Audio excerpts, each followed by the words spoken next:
जी. कुलकर्णी यांच्या डोह काळीमा या कथासंग्रहातून पारधी नावाची कथा. अखेर पारद संपली आणि खटल्याचा निकाल लागला. निकाल ऐकल्यावर दादासाहेब बार रूममध्ये आले. त्यावेळी त्यांचे अंग थरथरल्यासारखे वाटले. तरी मनावरचे एक दडपणही कमी झाले होते. इतकी वर्षे त्यांनी कोर्टात घालवली. शब्दांच्या जंगलातून कौशल्याने माग काढत इतक्या जणांना त्यांनी आपल्या जाळ्यात पकडले. तरी निकाल ऐकण्याच्या वेळी नेहमी त्यांची हीच मनस्थिती होत असे. त्यांनी हातातली बॅग टेबलावर टाकली व थोडे निवांत बसण्यासाठी एक ऐसपैस मोठी खुर्ची निवडली. 2-4 वकिलांनी त्यांचे औपचारिक अभिनंदन केले. ते त्यांनी हसून स्वीकारले. परंतु त्यांच्या बोलण्याकडे विशेष लक्ष नव्हते. आपण प्लेयर्स सिगारेटचा केस उघडताच या लोकांना आपल्याशी काही ना काही बोलण्याची इच्छा होते ही गोष्ट त्यांनी केव्हाच हेरून ठेवली होती. पण दर खेपेला ते अत्यंत सौजन्याने हसून सिगारेट पुढे करत, काड्याची पेटी परत मिळाली की थँक्यू म्हणत, पहिल्या काडीने जर सिगरेट पेटली नाही तर आय एम सॉरी म्हणत पुन्हा पेटी घेत व ती परत आल्यावर पुन्हा थँक्यू म्हणत या आपल्या सौजन्याची लोक आपल्या मागे थट्टा करतात हे देखील त्यांना माहीत होते. रस्त्याने जाताना म्हशीला जर धक्का लागला तर ते आय एम सॉरी म्हणत आणि जिना उतरत असताना जर कोणी त्यांना मागून ढकलून दिले तर थँक्यू म्हणून कपडे झाडून चालू लागत. असा त्यांच्याविषयीचा लौकिक होता. पण बाहेरच्या सौम्य हसण्यामागे त्यांचे स्वतःचे एक खाजगी हसणे असे व ते टपलेल्या पारद्याप्रमाणे सदैव जागे असे. हे मात्र कुणाला माहीत नव्हते. त्यांनी सिगरेटी वाटल्या. इतर वकिलांच्या चेहऱ्यावरील कावेबाज भाव त्यांनी हेरला, काळजीपूर्वक टिपला व तो मनात ठेवून ते किंचित हसले. मला तुम्ही बनवलंत असं तुम्हाला वाटतं, पण मी तुम्हाला खेळवतो आहे. एका सिगरेटच्या किमतीत एक माकड नाचवायला मिळतं ही गंमत झाली आहे त्यांना वाटले व सगळ्यांकडे पाहत त्यांनी स्वतःची सिगरेट पेटवली.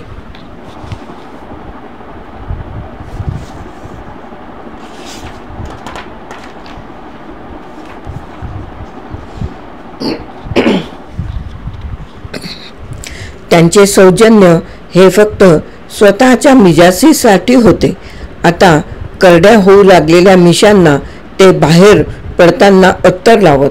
त्याचप्रमाणे त्यांचे सौम्य हसणे, अदबीने वागणे हे सारे खास स्वतःसाठी असे.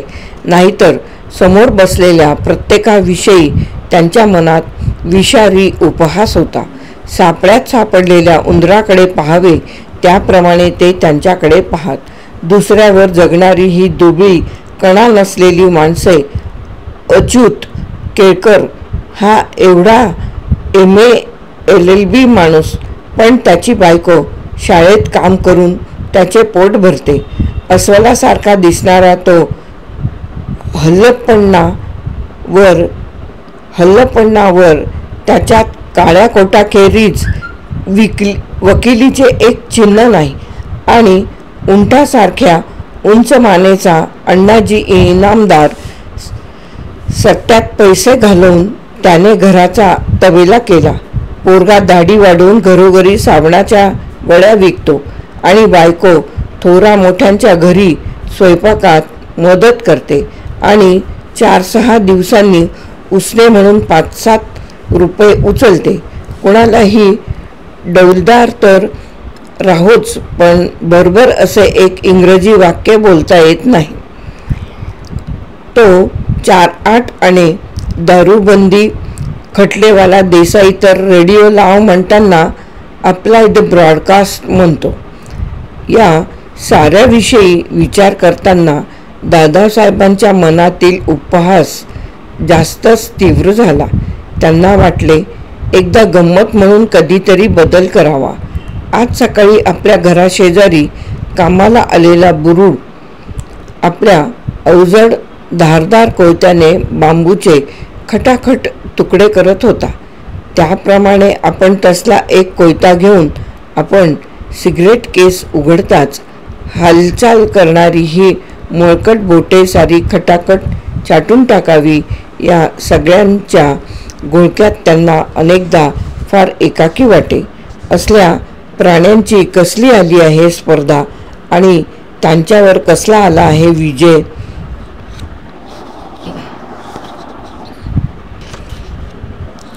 आजचा विजयही त्यांना फारसा अभिमानाचा वाटला नाही.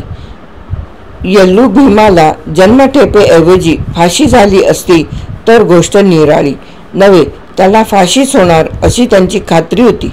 पण सगळेच काही यंत्राप्रमाणे सहज निर्जीव झाले. यल्लू भीमाने सुरुवातीचंच सरळ गुन्ह्याची कबुली दिली. त्याने शांतपणे निकाल ऐकला आणि जाताना त्याने जज्जाला आणि आपल्या वकिलाला नमस्कार केला. शेवटी त्याने दादासाहेबांनाही हात उंचावले व तो निघून गेला. त्याच्या चेहऱ्यावर राग अथवा भीती नव्हती. त्याला निर्दोषी म्हणून सोडले असते तरी त्याच्या जुन्या वाहनांसारख्या चेहऱ्यावर हर्ष दिसला असता की नाही कुणास ठाऊक. जणू त्याने देवळणावर कुऱ्हाड घातली. त्याचवेळी त्याच सारे आयुष्य स्फोटाने क्षणात संपून गेले व सारे शरीर तेव्हापासूनच जन्मठेपेची शिक्षा भोगू लागले होते. पोलिसांच्या छळामुळे आपण कबुली जबाब दिला. आपण त्यावेळी गुन्ह्याच्या ठिकाणी नव्हतोच या नेहमीच्या युक्त्या देखील त्याने वापरल्या नव्हत्या. नाहीतर डाव फार चांगला रंगला असता. कुत्सित प्रश्न विचारून दादासाहेबांनी तो गावातच होता हे त्याच्या तोंडूनच मान्य करून घेतले.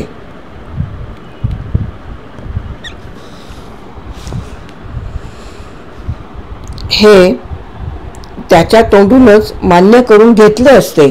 त्या बाईच्या चारित्र्याविषयी त्यांनी असे फसवे प्रश्न विचारले असते की यल्लू भीमा हळूहळू त्याच्या पारद जाळ्यात पूर्णपणे सापडला असता. पण यातले काहीच पडले नाही. इतक्या सहज विजयाची त्यांना धुंदी वाटली नाही. यल्लू भीमाचा त्यांना थोडा रागच आला. ज्यासाठी गेला आठवडाभर त्यांचे मन लागल्यासारखे झाले होते ते यश हाती आले. पण त्यात कसलीच दग नव्हती.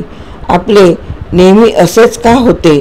जीव तोडून एखाद्या गोष्टीमागे शिकाऱ्याप्रमाणे बेभान धावावे आणि शेवटी हाती पडते काय तर रक्ताने न्हालेले असहाय किळसवाणे प्रेत. हा आपल्या आयुष्याचा शापच आहे. ही आपली जन्मठेप आणि त्याबद्दल आपण यल्लू भीमाप्रमाणे वाटेत दिसणाऱ्या 2-4 मूर्तींना नमस्कार करतो. माईच्या वडिलांकडे ते कशाला तरी गेले होते. त्यावेळी त्यांनी माईला बागेत उभी असलेली पाहिली होती. तिच्या भरदार किंचित उन्मत्त आकृतीला डौल देणारा रेशमी लुगड्याचा आकार त्यांच्या डोळ्यात कायम राहिला होता व त्या लक्षाकडे सारे आयुष्य बाणाप्रमाणे रोखले गेले होते. त्याचवेळी त्यांनी स्वतःला वचन दिले, बस पुन्हा लग्न करशील तर याच पोरीशी. त्या मिजाशी मुलीने आपल्याकडे वळूनही पाहिले नाही का? नंतर तिच्या वडिलांना लाकूड कंत्राटामध्ये फार मोठे नुकसान आले आणि राहत्या घरावरही टाच आली. त्यावेळी कर्जाची जबाबदारी दादासाहेबांनी स्वतः स्वीकारली आणि त्यांच्याकडे वळूनही न पाहणारी माई खालच्या मानेने त्यांच्या घरात दुसरेपणावर आली. पण तिने घरात पाऊल ठेवताच ईर्ष्या संपली. तेवढा आयुष्याचा ताणच कमी झाला. त्यांनी क्लबमध्ये बिलियर्ड खेळण्याची वेळ 11:30हून खाली आणली नाही. मोठ्या अपेक्षेने त्यांनी सिगरेट पेटवली होती. परंतु अर्ध्यावर आल्यानंतर त्यांचे लक्ष उडाले जमलेली लांब राख व थोटुकही त्यांनी फेकून दिले व ते उठले. पट्टेवाल्याने लगबग करून फडफड दरवाजा बाजूला धरला व ते बाहेर आले. येताना त्यांनी त्याच्या हातावर 1 रुपया ठेवला. यल्लू भीमाला फाशी झाली नाही याची सर्वात जास्त निराशा त्या पट्टेवाल्याला वाटली, नाहीतर त्याला 2 रुपये मिळाले असते. दादासाहेब येताच राजाराम ड्रायव्हरने अपराधी चेहऱ्याने विडी फेकून दिली व गाडी चालू केली. गाडीत बसून विडी ओढण्याची त्यांनी राजारामला सक्त बंदी केली होती, पण आपण तिकडे पाहिलेच नाही असे दाखवून ते आत बसले. यल्लू भीमा कोर्टातून गेला होता, परंतु दादासाहेबांना मात्र तो राहून राहून आठवत होता. एखादा खुनी माणूस वाटावा असा तो क्रूर अवाढव्य मुळीच नव्हता. उलट तो कातड्याच्या चिंध्या चिंध्यांनी शिवल्याप्रमाणे अगदी फाटक्या अंगाचा होता व त्याच्या चेहऱ्यावर खुल्या वासराची कळा होती. त्याच्याकडे पाहिले म्हणजे हा माणूस गुरे राखत मरणार किंवा आपल्या खेड्यात कट्ट्यावर हात मशीन घेऊन खेडवळ चोळा शिवीत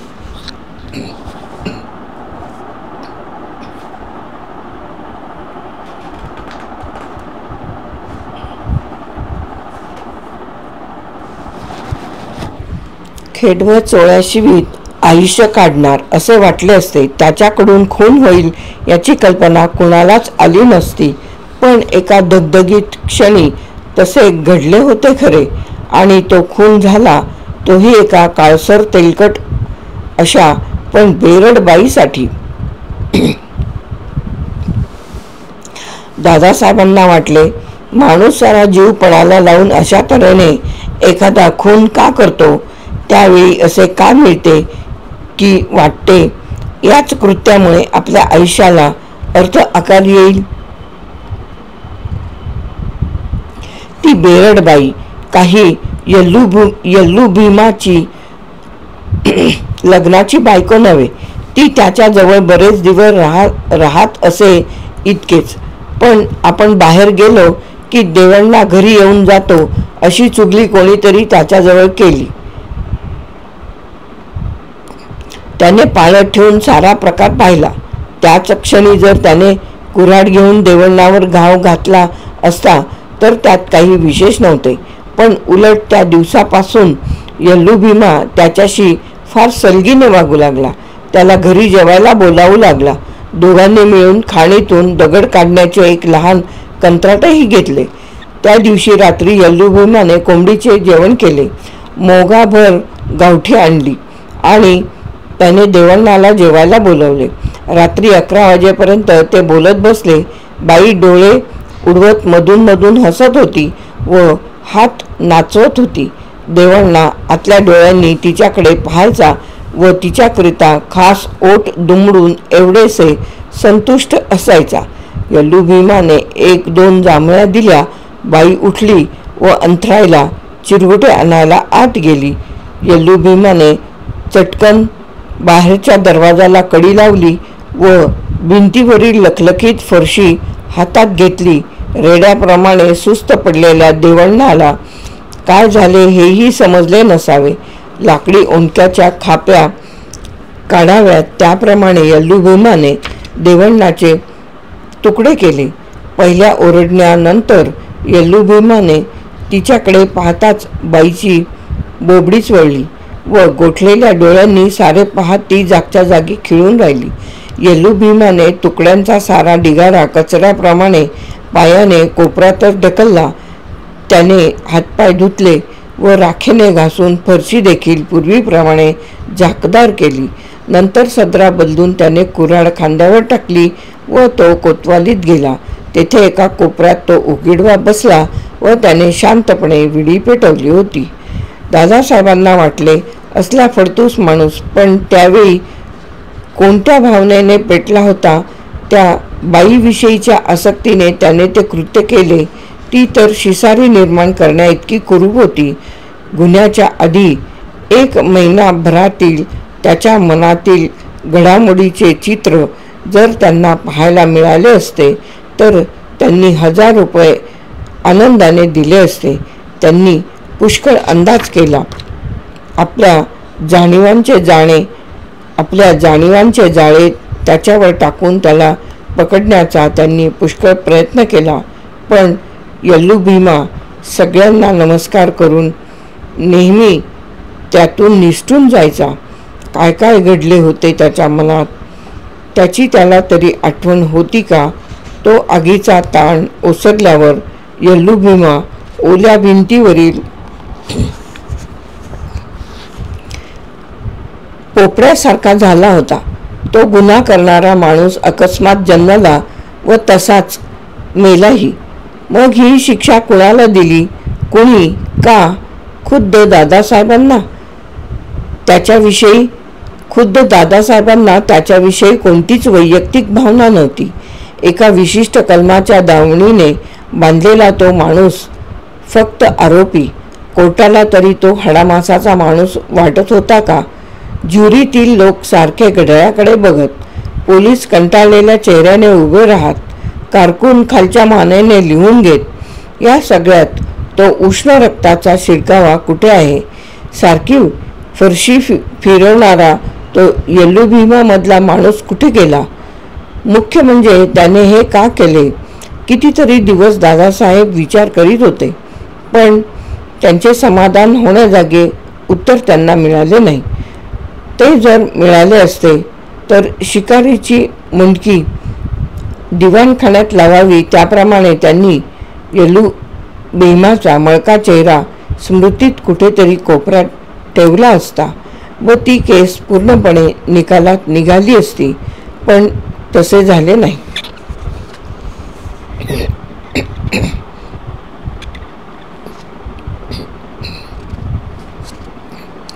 गाडी आता गावाबाहेर वाडीजवळ आली होती. तेथे वळशाला दादासाहेबांनी नेहमीच्या सवयीप्रमाणे मुरलीधराच्या देवळाकडे पाहून नमस्कार केला. तेथून बरोबर 3 मिनिटांच्या अंतरावर त्यांचा बंगला होता. ते गेट उघडून आत आले व त्यांनी मोठ्या अपेक्षेने वर गच्चीकडे पाहिले. तेथे काही कुंड्या ठेवल्या होत्या. तेथील एका झाडावर आज सकाळी साकळलेल्या रक्ताप्रमाणे दिसावी इतक्या गडद लाल रंगाची निग्रेटा गुलाबाची कळी उमलत होती. त्यांना वाटले होते की येईपर्यंत आघात झालेल्या माणसाप्रमाणे ते फूल उमललेले दिसणार. निग्रेटाचा वास त्यांना फारसा मोहक वाटला नव्हता, परंतु त्या फुलाच्या रंगात रानटी श्वापदाच्या डोळ्यांप्रमाणे काहीतरी आकर्षक होते. इतर झाडे सौम्य सुगंधी फुलांनी पूर्ण होतात, पण या झाडाच्या अंतरंगात असे काय आहे की ते रक्ताच्या डागाप्रमाणेच प्रकट व्हावे? पण दादासाहेबांची निराशा झाली, कारण वरच्या बाजूला ते फूलच नव्हते. ते किंचित चिडले, पण अद्याप कोपऱ्यातील मांडवाचे काम पूर्ण झाले नाही हे पाहताच ते भडकले. तेथे त्यांना जाईचा वेल चढवायचा होता व तेवढ्यासाठी त्यांनी सकाळी बुरुडाला बोलावले होते. त्याने 2-4 वासे पुरले आणि तो कुठेतरी नाहीसा झाला होता. अद्याप 2 वासे त्याने खटखट तोडलेल्या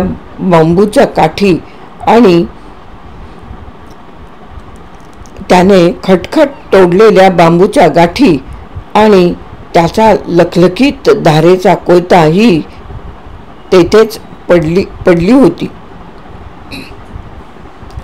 रामा, कुठाय रे बुरुड हा? त्यांनी विचारले. बुरुड दुपारी जेवायला गेला. अद्याप त्याचा पत्ता नाही.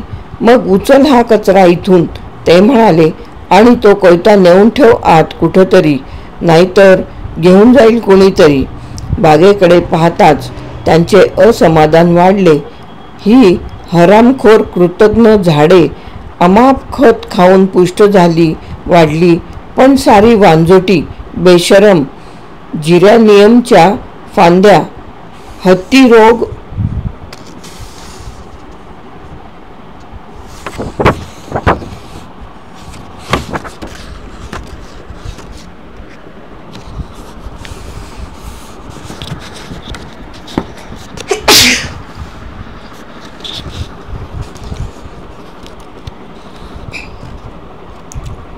हत्ती रोग झाल्याप्रमाणे सुजल्या, पण त्यांवर फुले येऊन कितीतरी महिने झाले. निशिगंधाचे हरीने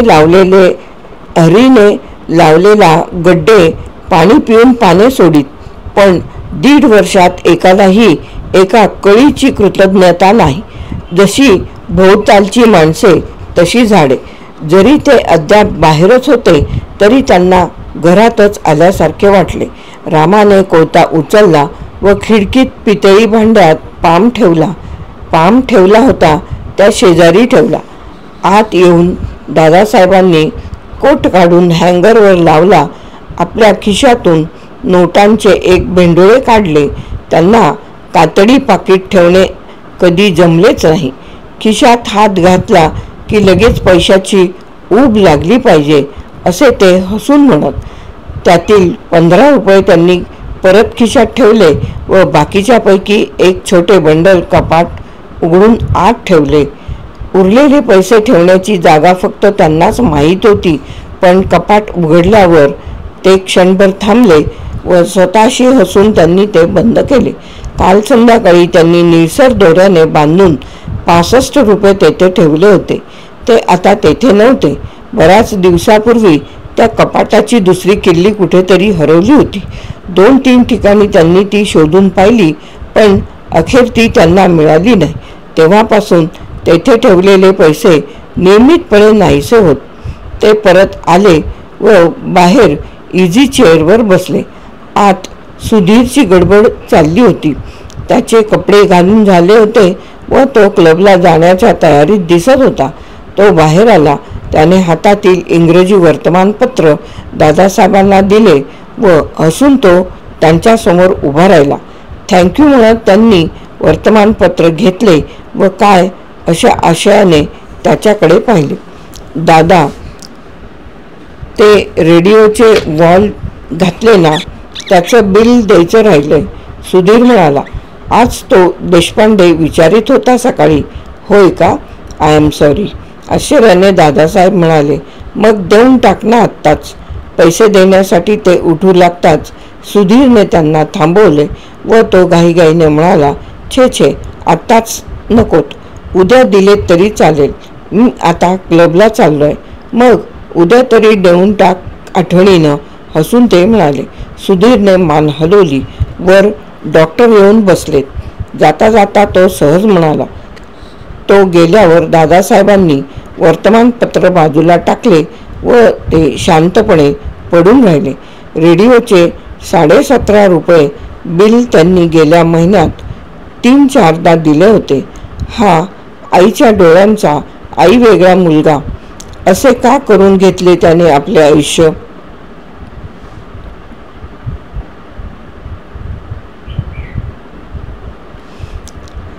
जाताना त्याने आपल्या खिशातून 10ची नोट नक्कीच उचलली असणार.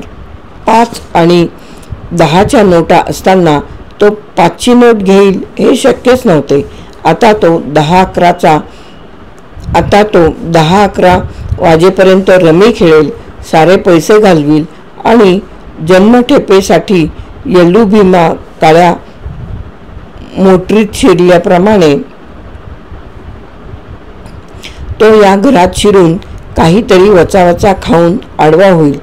ते तसेच डोळे मिटून पडले असताना माई माडीवरून खाली आल्या आणि समोरच्या खुर्चीवर बसल्या. आज म्हणे निकाल तुमच्यासारखा झाला, हसत त्या म्हणाल्या व त्यांनी पदराची सावर केली. हो ना, केस आमच्यासारखी झाली, पण फाशी मिळाली नाही. जन्मठेपेवरच भागलं, दादासाहेब म्हणाले. सवयीप्रमाणे ते हसलेही व त्यांनी माईंकडे निर्जीवपणे पाहिले. माईंना पातळ चापून चोपून नेसण्याची फार आवड होती आणि त्यामुळे त्यांचे पूर्ण तारुण्य कपड्यांच्या रेषेबाहेर येई. त्या नेहमी साटिनचे ब्लाऊज वापरत व त्यांच्या झगझगीत वळशांवर नजर फिरवताना कोणाच्याही बाबतीत ती लालसेने रक्तरेषेप्रमाणे झाली असती. त्या पुष्ट आग्रही देहाला आपण केव्हा स्पर्श केला होता हे दादासाहेबांना आठवले, पण तसा स्पर्श करण्याची तीव्र इच्छा होऊन किती वर्षे झाली हे त्यांना आठवेना. ते संध्याकाळी परत येत त्यावेळी त्या बहुधा क्लबला गेलेल्या असत. जेवायच्या वेळी त्या इतर बायकांविषयी बोलत. कलेक्टरनीची नवी कार, नलू बापटचा हेअरडू आणि अलिमचंदानीची नवी उंच उंच किमतीची जास्त झिरझिरीत पातळे. रात्री दादासाहेब कागदपत्र वाचित असताना त्या अंथरुणात असत. अनेकदा घोड्याच्या शेपटीसारखे केस बांधून कुठल्या तरी देशात हिंदी संस्कृतीची प्रतिनिधी असल्याप्रमाणे त्या बिनबाह्यांचे माडाम ब्लाऊज घालून रेडिओ पुढे पसरत. एकंदरीने खाऊन सोकावलेले जिरॅनियमचे आयुष्य. वांझोटे जिरॅनियमचे झाड. हो, पण तुला कसं समजलं इतक्यातच?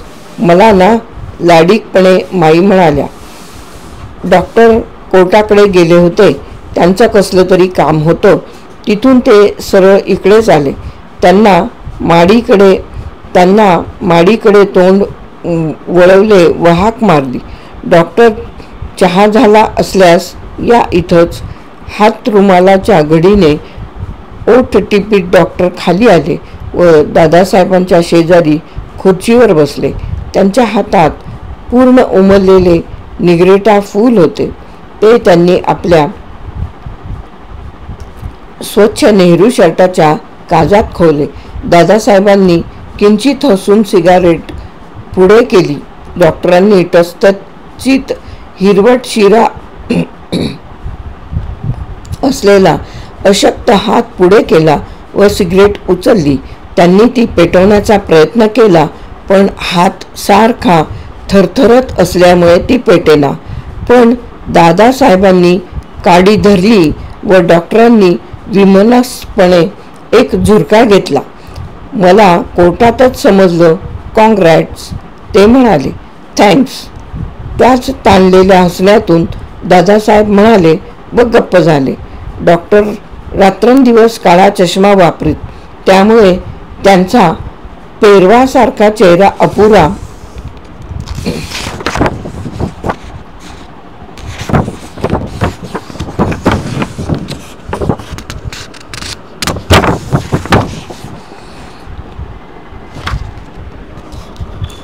वाटे व तो देखील नेहमी उन्हात असल्याप्रमाणे तापलेला लालसर वाटे. ते दादासाहेबांपेक्षा 7-8 वर्षांनी लहान होते, परंतु त्यांचे केस अगदी विरळ झाले होते. त्यांच्याकडे पाहताना दादासाहेबांना वाटले, पाहता पाहता हा माणूस डोळ्यांसमोर अगदी किडून गेला. प्रथम त्यांनी प्रॅक्टिस सुरू केली त्यावेळी प्रकाशाचे पातळ पापुद्रे काढणाऱ्या धारदार इस्त्रीच्या सुटात ते फार रुबाबदार दिसत.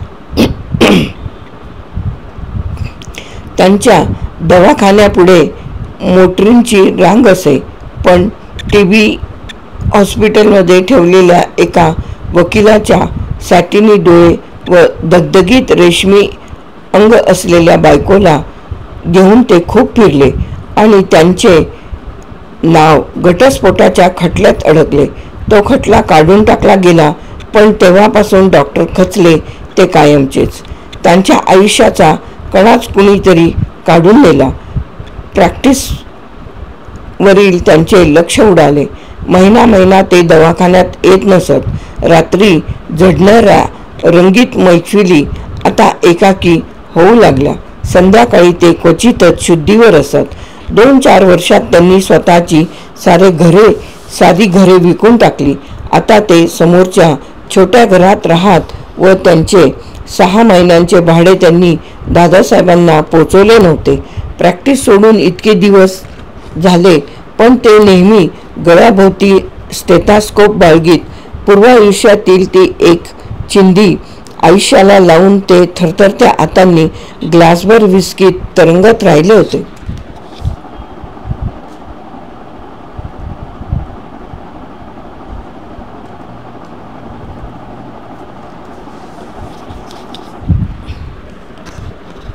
त्यांनी हात रुमालाची घडी केली. खिशातील किल्ल्यांचा जुळगा नोटा काढून टेबलावर ठेवल्या. मग हातरुमाल व्यवस्थित खिशात ठेवून सारे सामान पुन्हा परत ठेवून दिले. नोटांवर निळसर दोरा होता हे दादासाहेबांनी पाहिल्या न पाहिल्यासारखे केले. माई काहीतरी म्हणत होत्या. डॉक्टर मागे रेलून भकास चेहऱ्याने दादासाहेबांच्या सिगरेटचा दूर सोडत होते. आज डॉक्टरांना जेवायला बोलवायला हवं, माई पुन्हा लाडीकपणे म्हणाल्या. आज तुम्ही केस जिंकलीत ना? ओ येस, जरूर, हसून दादासाहेब म्हणाले. मला वाटलं तू आधीच त्यांना सांगितलं असशील. आपली ती इतक्या दिवसांची पद्धतच आहे. डॉक्टरही किंचित हसले. त्यांच्या हसण्यात कुत्सिततेची झाक होती. त्यांनी आणखी एक सिगरेट हक्काने घेतली व मोठ्या प्रयत्नाने पहिल्या थोटकावर पेटवली. बरं का डॉक्टर, मग जेवूनच जा आता तुम्ही. तोपर्यंत मी थोडे कागदपत्र पाहतो उद्याचे, उठून दादासाहेब म्हणाले. आणि डॉक्टरना कंटाळा येणार नाही हे पाहण्याची जबाबदारी तुझी बरं का. माईंनी आपले सारे अंग मत्स्यकन्येच्या डौलाने हलविले. ते एक मद्यपात्र असल्याप्रमाणे त्यांचे त्यातील तारुण्य धुंद लचकीने हलले व स्थिरावून पुन्हा टपून राहिले. म्हणजे मी डॉक्टरांना गाणं म्हणून दाखवीत बसू की काय? सापाच्या कवल्या कवल्यांची गळ्यातील सोन्याची माळ बोटाने फिरवीत त्या म्हणाल्या. त्यांचा आजचा ब्लाऊज फारच उतरत्या गळ्याचा होता आणि माई फारच आकर्षक गोऱ्या पान होत्या. त्या मांसल गोऱ्या शरीराची धुंद नाडी असल्याप्रमाणे ती माळ चमकली आणि स्थिर झाली. दादासाहेब आपल्या ऑफिसात आले. कातडी बांधणीच्या जाड जुन्या पुस्तकांच्या सान्निध्यात त्यांना हायसे वाटले. खरे म्हणजे आता 2 दिवस त्यांना काही काम नव्हते. फार दिवस विश्रांती मिळाली नाही तेव्हा ते 2 दिवस पूर्णपणे बागेत काढायचे असे त्यांनी ठरवले होते. पण बाहेरच्या त्या वातावरणात बसावे असे त्यांना वाटेना. कशाने तरी डागाळलेली भुई पोखरून खालच्या दमट अंधाऱ्या जागेत हिंडणारी ती माणसे, त्यांच्यासमोर ते मुखवट्याचे हसणे देखील टिकवणे त्यांना फार कठीण वाटू लागले. माईंनी आपले आयुष्य सिनेमाचा पडदा केले होते. टेबलावरचे नुसते वर्तमानपत्र घेताना सुद्धा जर कुणी पाहत असेल तर ती अंगाला अकारण लचके देते, पदर जरुरीपेक्षा जास्त बाजूला करते. आपण अत्यंत धूर्तपणे वागतो या समजुतीने सुधीर मूर्खासारखा वागतो. खिशातून 5-10 रुपये चोरतो. त्याच्या हातून कधी मोठी चोरी व्हायची नाही. सारे आयुष्य पणाला लावून चंद्रज्योतीप्रमाणे क्षणात जळून जावे असला जुगार त्याच्याकडून कधी व्हायचा नाही. एक सिक्वेन्स पै पॉइंट याच हिशोबाने तो आयुष्याचा रतीब घालील. अळीसारखे आयुष्य कुरतडेल. अळीसारखाच कुणाच्या तरी पायाखाली टचदिशी चिरडून मरेल. आत्ताच उघड्या पायाखाली अळी चिरडल्याप्रमाणे त्यांना एकदम मलिन वाटले व त्यांनी सुधीरला मनातून हाकलले. पण त्यांना राग आला. तो डॉक्टरांचा त्यांनी बनवलेल्या कोणत्याच पिंजऱ्यात ते सापडेना. हा माणूस काळा चष्मा घालून आपल्यासमोर ऐटीत बसतो. थरथरत्या हाताने आयुष्य कुरवाळतो. आपले फूल, सिगरेट आणि पत्नीही हक्काने घेतो. पण त्याच्या वागण्यात आपण या दादासाहेबाला फसवत आहो असा छुपेपणा, धूर्तपणा तरी असायला हवा होता. या त्यांच्या ताठरपणामुळे दादासाहेबांना गोंधळल्यासारखे वाटू लागले. बाकीच्या माणसात ते मुखवटा घालून हिंडत, त्यांच्याकडे तिसऱ्या डोळ्याने पाहत. ते सारे प्राणी त्यांनी आपल्या जाळ्यात धरले होते. कोणत्याही क्षणी आपण त्यांचे मुखवटे टरकावून काढू हे त्यांना समाधान होते. पण हे डॉक्टर, आपल्यापेक्षाही एक जास्तीचा पदर त्यांच्या हातात आहे की काय? दादासाहेबांना फार अस्वस्थ वाटू लागले. येल्लू भीमा देखील जाळ्यात सापडला नव्हता. त्याने का केले हे सारे त्या बाईसाठी? छे, ते त्याच्या बाबतीतही शक्य नव्हते. शिक्षा झाल्यावर सगळ्यांना नमस्कार करणारा येल्लू भीमा त्या बाईकडे डुंकूनही न पाहता चालता झाला. कधी त्याने तिची एकदाही भेट घेतली नाही आणि एकदा तुरुंगाचे दरवाजे बंद झाले की तो त्यांच्यामधून पुन्हा जिवंत बाहेर येईलसे वाटत नव्हते. मग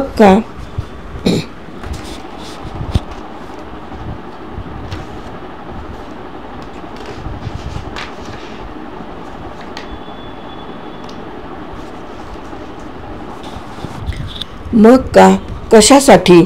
शिवाय त्याला देखील त्या बाईने केलेला विश्वासघात हा धक्का देण्याइतका नवा अनुभव वाटला असेल.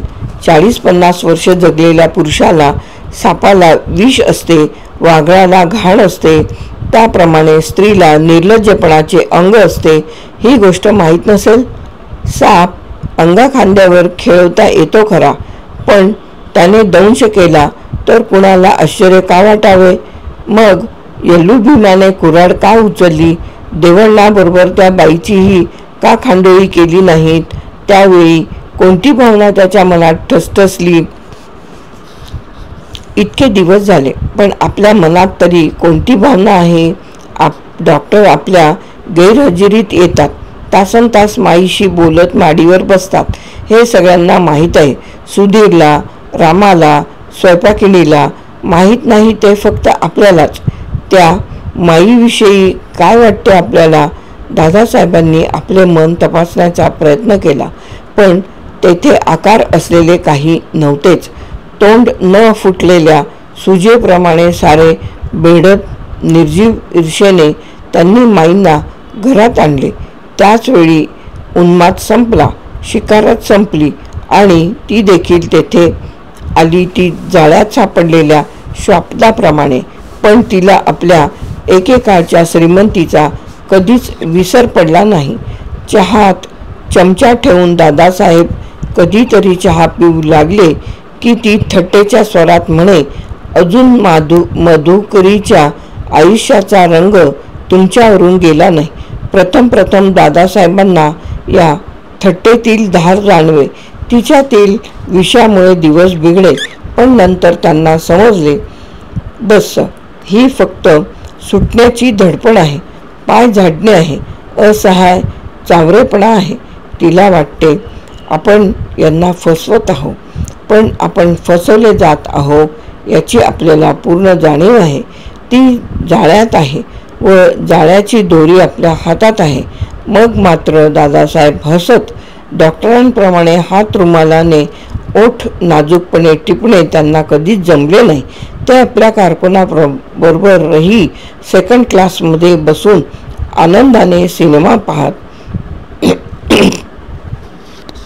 माई हो, डौलदार रंगाची चापून चोपून कपडे घालणारी स्त्री, पण तिच्याविषयी तुम्हाला काय वाटते? काही सुद्धा नाही. सुधीर आईच्या डोळ्यांसाठी त्याला 5-10 रुपये द्यायचे, त्याने ते डोळे गहाण ठेवायचे व पैसे उचलायचे. हा रोखठोक व्यवहार. त्यात रक्ताचा एक थेंब हलत नाही. पण डॉक्टरांविषयी मात्र दादासाहेबांना संताप वाटला. पण का हे समजेना. पण मग एकदम ठसठसणाऱ्या वेदनेला हात घालावा त्याप्रमाणे त्यांना चमकून वाटले. हा राग विश्वासघाताचा आहे, माईच्या नव्हे तर डॉक्टरांच्या. आपल्यासारख्याच एका पुरुषाच्या. माई काय स्त्रीच आहे. डॉक्टर नाहीतर वैद्य, नाहीतर प्राध्यापक, अगदीच नाहीतर भूगोलाचा मास्तर. वेली काय, वनिता काय, टेकण्यासाठी उकिरड्याच्या भिंतीवर चढतील. पण अरे, डॉक्टर हा पुरुषच, त्यातही कुणी अनोळखी वाटेवरचा वाटसरू नाही. आपल्या घरी अनेकदा अन्नाचा तुकडा मोडलेला, त्याने तरी अशा प्रसंगी आपल्याला आधार द्यायचा, आपुलकीने आपल्या मदतीला धावायचे. या क्षणी दादासाहेबांना येल्लू भीमा समजला.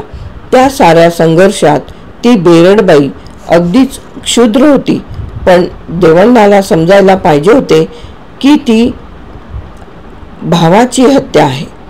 खरा खुनी तोच होता. त्या विश्वासघाताने येल्लू भीमा पेटला आणखी एक इतर कोणा पुरुषाचा विश्वासघात नको म्हणून त्याने देवण्णावर कुऱ्हाड घातली आणि तो वणवा संपल्यावर राख होऊन सगळ्यांना नमस्कार करून येल्लू भीमा निघून गेला. पण नाहीच, येल्लू भीमा अद्यापही त्यांच्या जाळ्यात सापडला नाहीच.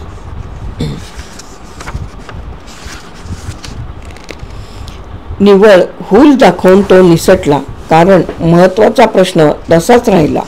हेच जर कारण होते तर तो 1 महिनाभर का थांबला? येल्लू भीमाचे मळके कपडे त्याने नमस्कारासाठी उचलले. कुत्र्याच्या पायासारखे हात यांची जणू एक बाहुली होऊन दादासाहेबांच्या डोळ्यांना चिकटल्याप्रमाणे तो त्यांच्या नजरेसमोरून हलेना. आता त्याची त्यांना फार चीड आली. त्यांना वाटले त्याला फाशीच व्हायला हवी होती. त्या उंच शिरांचे बेंडोळे असलेल्या मानेभोवती दोरीचा करकचून पाश पडायला हवा होता आणि दाबलेल्या फळांतून बिया बाहेर निसटाव्यात त्याप्रमाणे ते बटबटीत डोळे बाहेर लोंबायला हवे होते. कुठल्या भिकार खेड्यातला हा प्रेतासारखा माणूस स्वतः जन्मठेपेला जाताना नमस्कार करून ही अशी शिक्षा आपल्याला देण्याचा त्याला काय अधिकार होता? आपल्यासमोर नमस्कारासाठी हात उचलताना त्याच्या चेहऱ्यावर कुत्सितता असली पाहिजे. होतीच. डॉक्टर आले आहेत म्हणून सांगताना सुधीरच्या आवाजात होती तसली.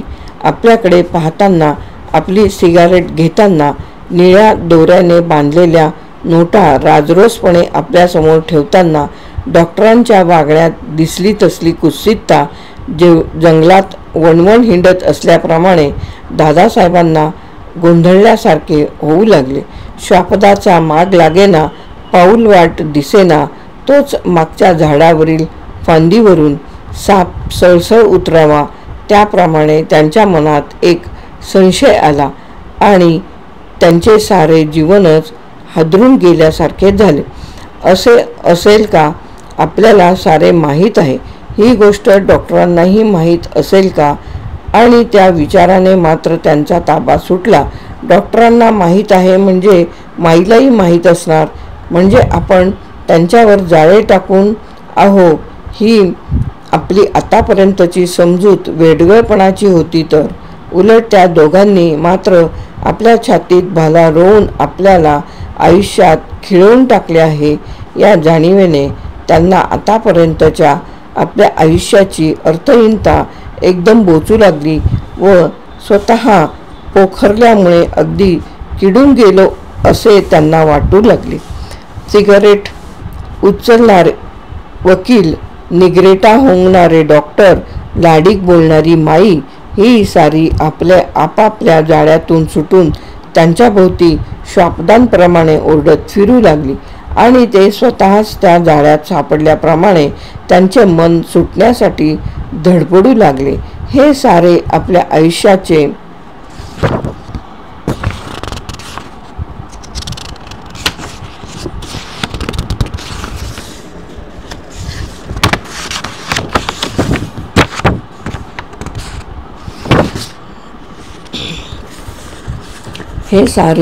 आयुष्याचे श्रेय हे असे आहे, हे असे घडते हे पाहत आपण वेड्यांच्या जगात जास्तच वेडाचे सोंग घेऊन वावरलो.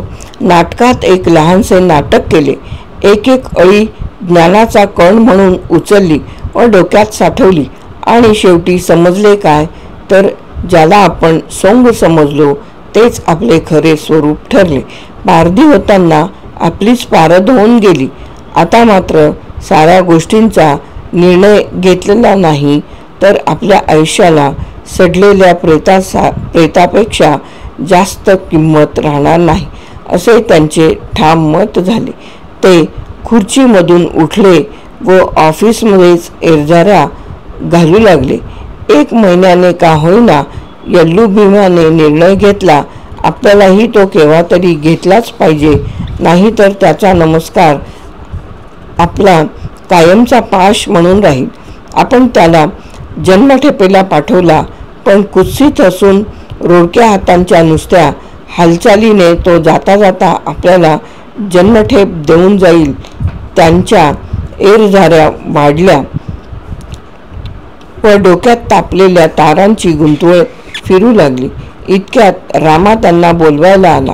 त्याचा किंचित बेफिकिरी आवाज ऐकून ते संतापले. बराय, तू निघ इथून. ते खेकसले. तुलाही सारे माहीत आहे, मला माहीत आहे हे देखील, म्हणून हा उर्मटपणा येतो आवाजात. पाठ फुटेपर्यंत फोडून काढले पाहिजे हरामखोराला. रामा क्षणभर खिळल्यासारखा झाला व आपण काय केले हे त्याला समजेना. पण तो लगबगीने बाहेर आला व उगाचच फडके झटकू लागला. दादासाहेब जेवणासाठी मधल्या सोफ्यावर आले त्यावेळी माई आधीच टेबलाशी बसल्या होत्या.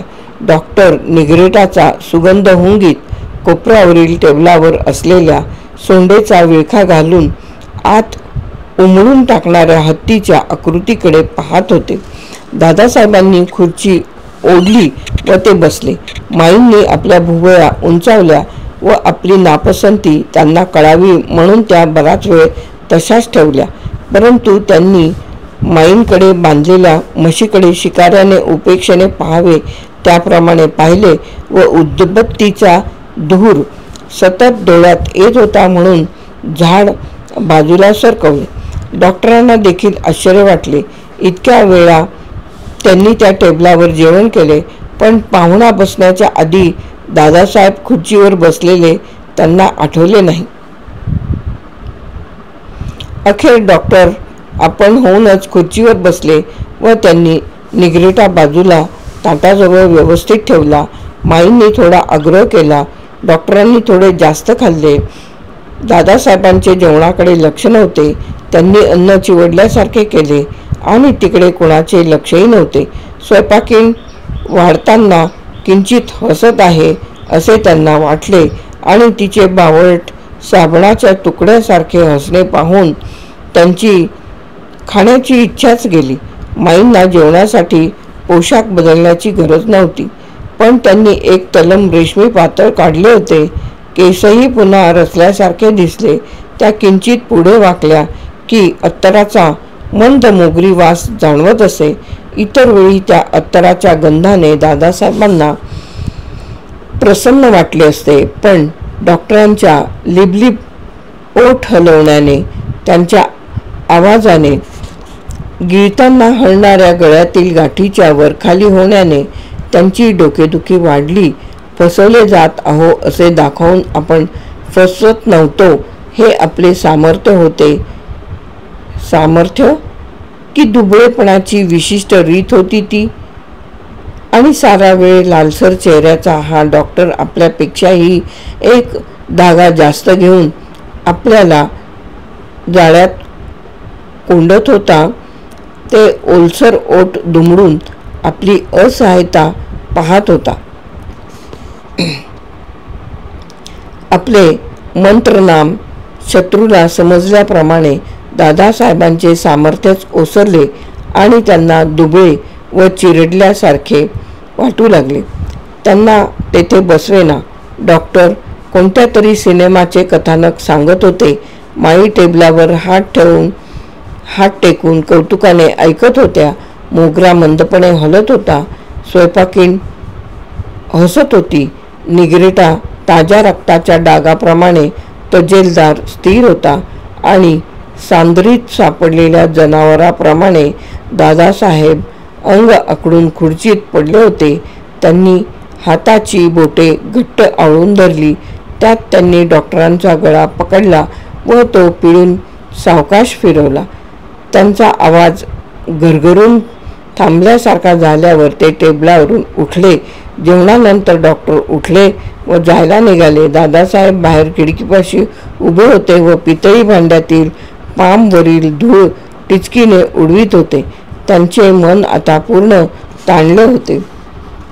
त्यांनी आयुष्याला एक प्रश्न विचारला होता व ते उत्तराची वाट पाहत उभे होते. आता निकालाची वेळ होती आणि यल्लू भीमाप्रमाणे ते पिंजऱ्यात उभे होते. माई बाहेर आल्या व त्यांनी सुवासिक सुपारीचे सफरचंद डॉक्टरांपुढे धरले. त्यांनी नाजूक चिमूट घेतली व ते दादासाहेबांजवळ आले. पुन्हा काँग्रेस दादासाहेब, दररोज मी जेवायला यावं, इतकं यश यावं तुमच्या वाट्याला, ते म्हणाले व थरथरणारा हात त्यांनी पुढे केला. दादासाहेबांनी सवयीप्रमाणे थँक्स म्हटले, पण त्या हाताला स्पर्श केला नाही. सापाच्या डोळ्यांनी आकृष्ट केल्याप्रमाणे त्यांचे सारे लक्ष शर्टात पुन्हा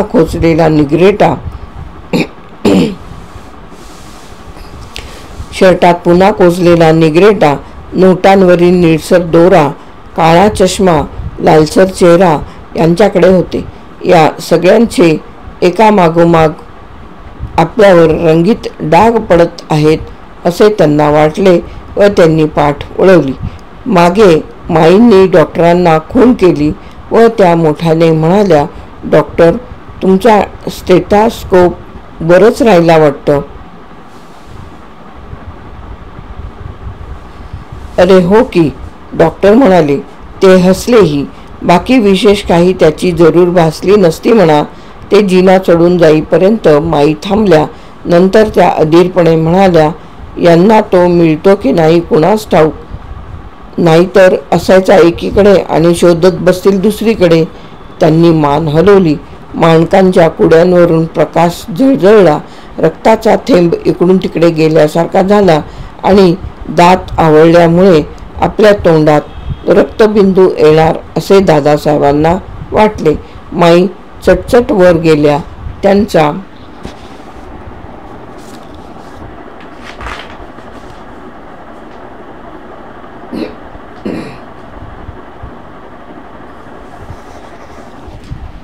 त्यांचा पदर सरकून खांद्याच्या अगदी टोकावर आला आणि त्या वळल्यावर पदरावरील शेवटची जरीपट्टी भाजल्याप्रमाणे चमकून त्यांच्या मागे नाहीशी झाली. दादासाहेब खिडकीपाशी राहिले. भिंतीवरील घड्याळाचा लंब टकटक आवाजाचे थेंब टाकीत हलत होता. डॉक्टर येईनात. दादासाहेब आत गेले व त्यांनी जेवणाच्या टेबलावरून स्टेथोस्कोप बाहेर आणला. तो त्यांनी पितळी भांड्याआड ठेवला व ते गजांना धरून उभे राहिले. आता डॉक्टर खाली आले, पण एकटेच.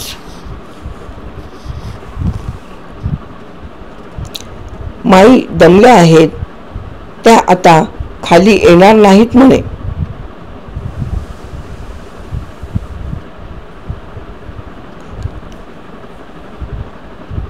न विचारताच डॉक्टर म्हणाले,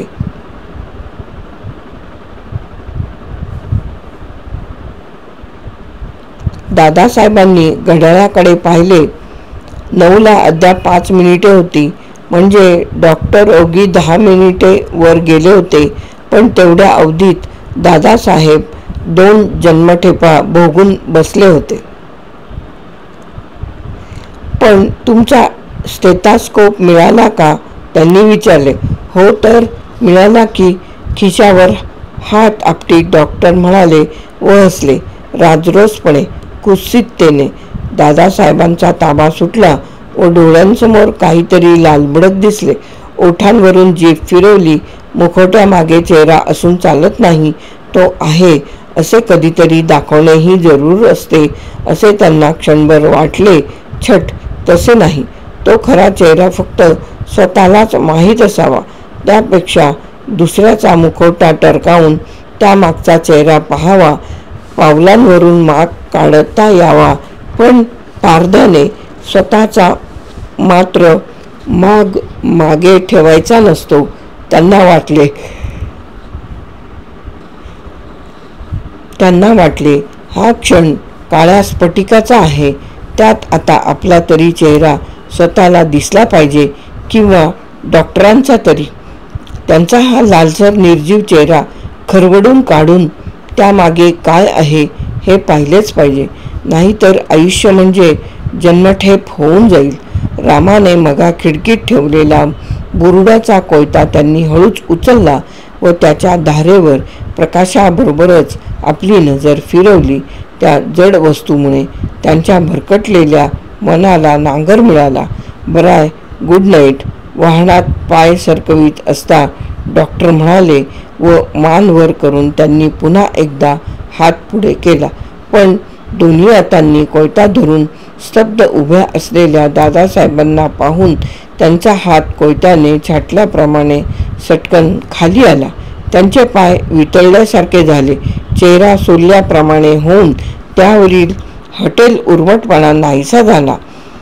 आंधळ्या बोटांची धडपड करून त्यांनी चेहऱ्यावरून काळा चष्मा ओरबाडून काढला व फुटून चिंब झालेल्या आवाजात विचारले, दादासाहेब, हे काय? हे काय?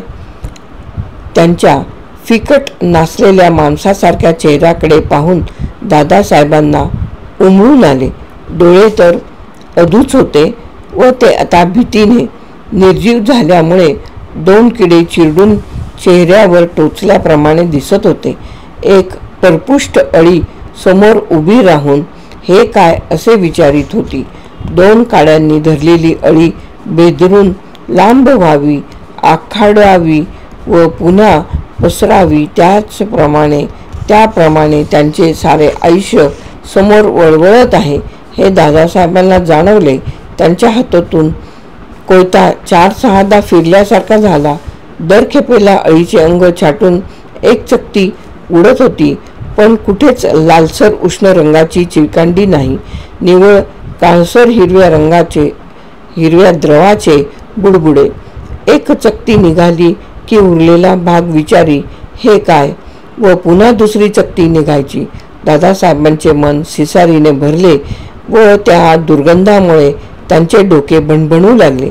त्यांनी डोके हलवले. अळी, हिरवट द्रव, उडून पडलेल्या चकत्या सारे कोपऱ्यात पायाने ढकलल्याप्रमाणे समोरून नाहीसे झाले. समोर डॉक्टर उघड्या दुबळ्या चेहऱ्याने त्यांच्याकडे पाहत उभे होते. याला मारायचे, याला शिक्षा देऊन त्यावर आपल्या आयुष्याचा डोलारा उभा करायचा. त्यांना वाटले म्हणावे, जा, चालता हो, माईला घेऊन जा. निळसर डोळ्यांनी बांधलेल्या आणखी नोटा घेऊन जा. तुला शिक्षा कसली? शिक्षेला सुडाला माणूस बरोबरीचा हवा. आताच तुझं सारं आयुष्य उलटीप्रमाणे गळ्यापर्यंत आलं. भीतीमुळे चोरटे सुख नासून गेले. तुझ्यावर कसला सूड?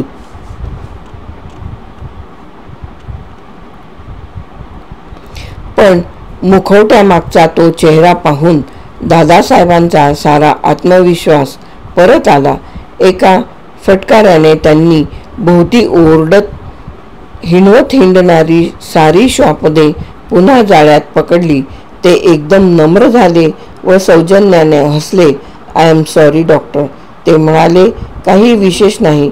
बुरडाचा कोयता इथं खिडकीत होता. तिथून तो कोणाच्या तरी पायावर पडेल म्हणून मी खाली जमिनीवर ठेवणार होतो. दादासाहेब खाली वाकले. डॉक्टरांच्या छातीवरून पडलेला निगरेटा त्यांनी उचलला व तो अदबीने डॉक्टरांपुढे धरला. हे तुमचं फूल खाली पडलं होतं. डॉक्टर लगबगीने निघून गेले. दादासाहेबांनी एक दिवा घालवला व अद्याप सुधीर येणार असल्यामुळे दुसरा तसाच ठेवून ते ऑफिसमध्ये आले. पारद्याचा दिवस संपला होता. पारधी नावाची कथा समाप्त. जी. ए. कुलकर्णी यांची पारधी नावाची कथा समाप्त.